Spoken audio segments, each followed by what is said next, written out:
Guys, welcome po. Collective reading tayo ngayon. So, tingnan natin kung ano yung energy ng person mo. So, be open-minded po. Hindi po halos lahat makaresonate. Thank you nga po pala sa mga nagsusubscribe, sa mga bumabalik. Marami pong salamat. Give me the message for collective. Ano yung current energy ng person mo?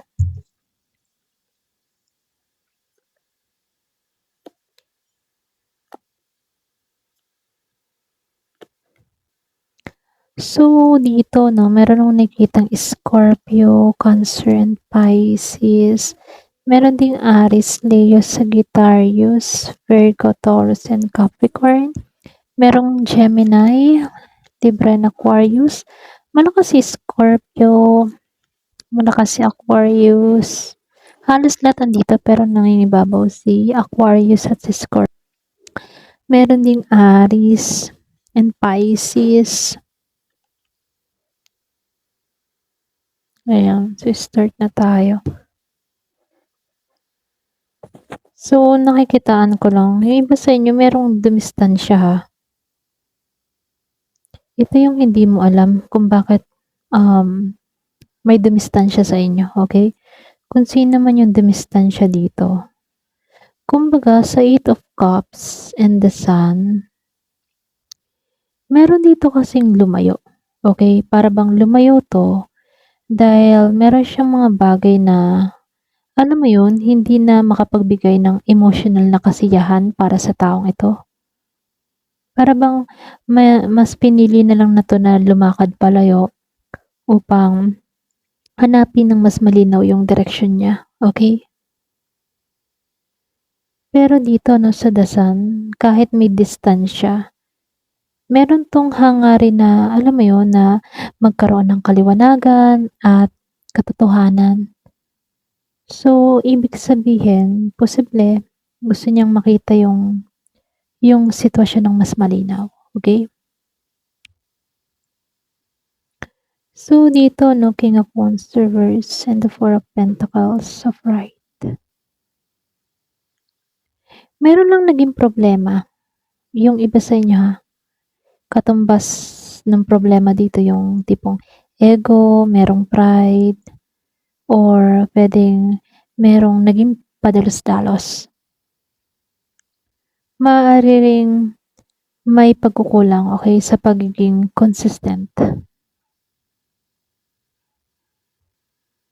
So, dito 'no, lumabas si Four of Pentacles and the Magician. Yung iba sa inyo meron ditong kumakapit pa rin sa sarili niyang damdamin, sa sarili niyang takot na mag-open, okay, mag-open up. Para bang ayaw niya mag-open up. Hindi kasi basta-basta na inilalabas yung tunay na nararamdaman ng taong ito. Kumbaga, may kakayahan 'tong gumawa ng hakbang or baguhin yung sitwasyon. Ngunit puwedeng mas pinipili na lang muna niyang kontrolin yung mga pangyayari. Malakas dito yung indikasyon ng paghinga or pagpapahinga. Para bang itong tao na 'to, siya yung klase ng tao na, "Ay, peace of mind muna ako, ayokong intindihin siya, ayokong magulong isip ko, pahinga muna ako, relax muna ako." Gano'n. Gano'n yung energy niya. Kaya 'to dumistansya kasi hinahanap niya yung kapayapaan niya. Para bang naka-process yung emosyon sa taong ito, okey? Kung ano man yung nangyari sa inyo, para bang pina-process niya yung emosyon niya, nire-relax niya yung sarili niya. Pero lumalabas ano, meron pa ring pag-asa sa inyo. Para bang may paniniwala na may maganda pang kahihinatnan sa hinaharap, gano'n. Para bang meron dito na umaasam-asam dito na alam mo 'yun, kahit may nangyari sa inyo ng taong ito, meron ditong isang tao na iniisip niya na baka sakali sa hinaharap okey na o magiging okey din ang lahat, gano'n. May nag-iisip ng gano'n dito. Kaya lang ano, meron lang akong nakikita ditong tao na, gusto niya siya yung control, okey? Siya yung kontrolado, siya yung praktikal. Mas inuuna ng tao na 'to yung katwiran kaysa yung kanyang emosyon sa ngayon. Para ba siyang, defensive, mga tuwiran or puwede ring, kahit meron kayong mga hindi pagkakasunduan, may dahilan siya, okey? So, gano'n yung energy niya.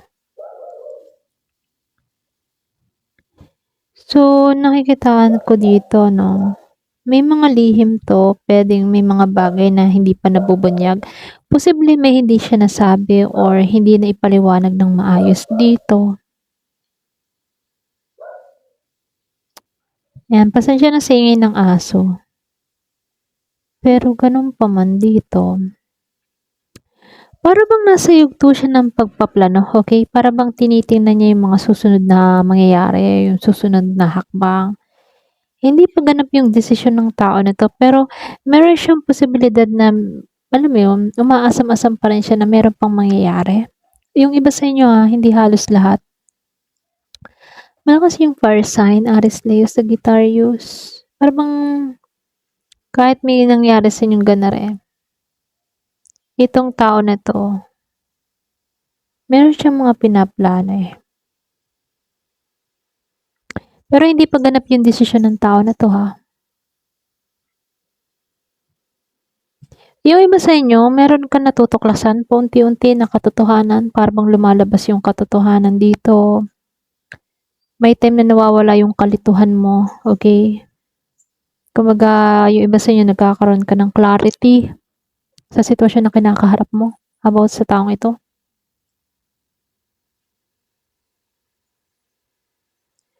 Gusto ng tao na 'to na maging logic, ito lang yung nakikita ko. Gusto niya dito na maging patas. So, meron akong nakikitang, Gemini, Libra, and Aquarius. Gusto niya maging logic sa sitwasyon, gusto niya maging patas. Yung bang gusto ng tao na 'to na maging patas sa kanyang desisyon. Para bang isinasantabi na muna ng tao na 'to yung kanyang emosyon. Okey. Meron lang akong nakikitang umiwas. Merong umiwas sa mahalagang desisyon, okey? Merong nagsisi. Nagsisi 'tong tao na 'to kasi hindi niya hinarap ng buo yung nangyayari, okey? Para bang pinagsisihan din ng tao na 'to yung kanyang aksyon. Puwedeng lumayo, umiwas, pero hindi siya nakapagdesisyon. Parang pinagsisihan niya rin 'yun.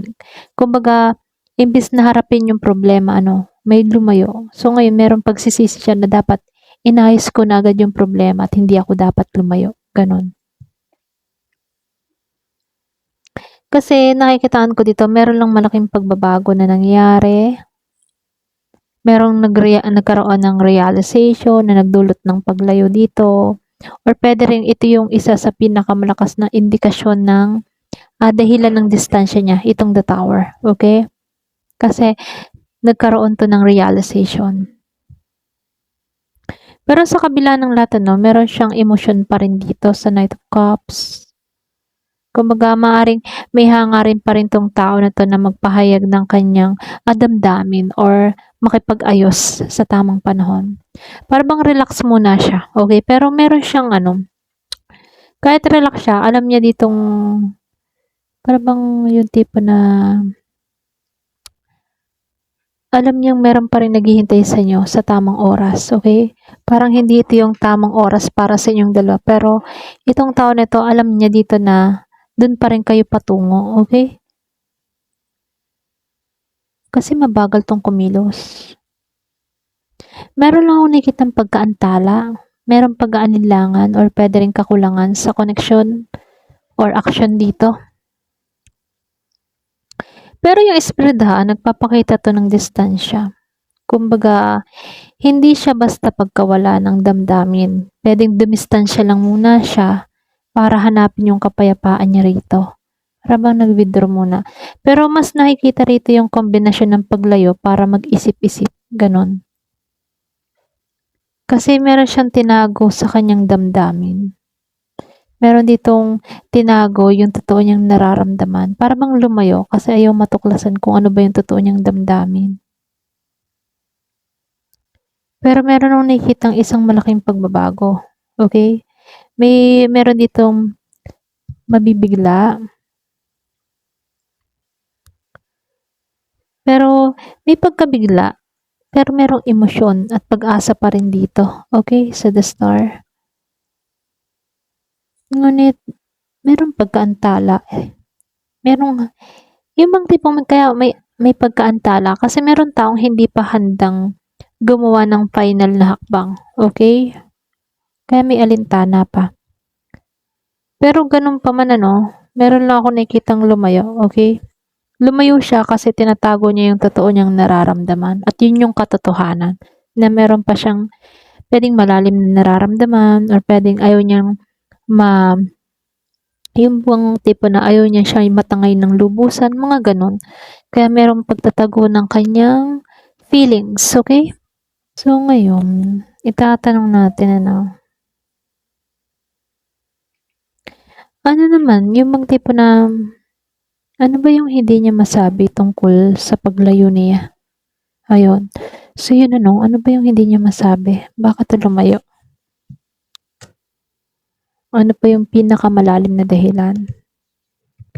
Ano yung tunay niya bang nararamdaman sa ngayon? Okay, as in ngayon, kung kailan mo ito mapanood.